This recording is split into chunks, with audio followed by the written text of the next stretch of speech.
আসসালামু আলাইকুম দর্শক, আমাদের নতুন ভিডিওতে আপনাদের সকলকে স্বাগতম। আওয়ামী লীগ সকল নেতাকর্মীদের একের পর এক অপকর্ম ফাঁস হয়ে যাচ্ছে, কেননা তারা যেভাবে অন্যায় অত্যাচার করেছে বাংলাদেশের সাধারণ জনগণের উপর, সেই অন্যায় অত্যাচার তো আর সহজে কেউ মেনে নেবে না। তাই তো প্রতিটি ক্ষেত্রে যেখানে তারা তাদের নিজেদের মতো করে সক্ষমতা জানান দিতে চেয়েছিল, সেখানে তারা ব্যর্থ হয়েছে। এমনকি ফোন রেকর্ড ফাঁস হলো স্বরাষ্ট্রমন্ত্রীর। কল রেকর্ডে কি বলেছিল, চলেন বিস্তারিত ভিডিওতে জেনে নেই। আওয়ামী লীগ নেতাকর্মীরা যেভাবে মানুষের উপর অন্যায় অত্যাচার করেছিল এবং যেভাবে তারা সাধারণ জনগণকে টর্চার চালিয়েছিল, সেই টর্চার তো আর কোনোভাবেই ভুলতে পারবে না বাংলাদেশের সাধারণ জনগণ। কেননা টানা 15 বছর ধরে রাজনীতিতে রাজত্ব করে আসছে। সে রাজত্ব করতে করতে তারা এমন লুটপাটে করেছিল দেশকে প্রায় ধ্বংসের পথে পরিচালিত করছিল। প্রতিটি ক্ষেত্রে যেখানে তারা তাদের নিজেদের মতো করে সক্ষমতা জানান দিতে প্রস্তুত, সেখানে তারা নিজেদের মতো করে দেশ পরিচালনা করতে প্রস্তুত। টানা 15 বছর ধরে দেশে একটি সুষ্ঠু নির্বাচন হওয়ার কথা থাকলেও সেই সুষ্ঠু নির্বাচন কোনোভাবেই করেনি আওয়ামী লীগ নেতাকর্মীরা।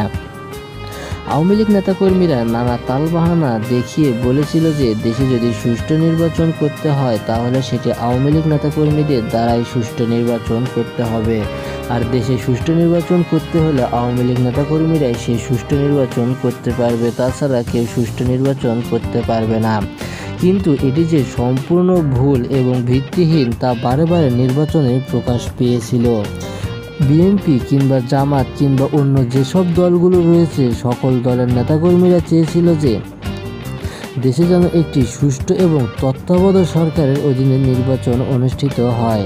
কেননা তত্ত্বাবধায়ক সরকারের অধীনে নির্বাচন অনুষ্ঠিত হলে সকলেই সেই নির্বাচনে অংশগ্রহণ করতে পারবে।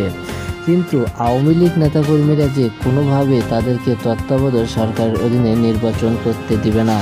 কেননা তারা ভালো মতোই বুঝতে পেরেছে কিংবা ভালো মতোই জানে যে দেশে যদি তত্ত্বাবধায়ক সরকারের অধীনে নির্বাচন করতে দেওয়া হয় তাহলে তো সে নির্বাচনে তারা কোনোভাবেই জয়লাভ করতে পারবে না।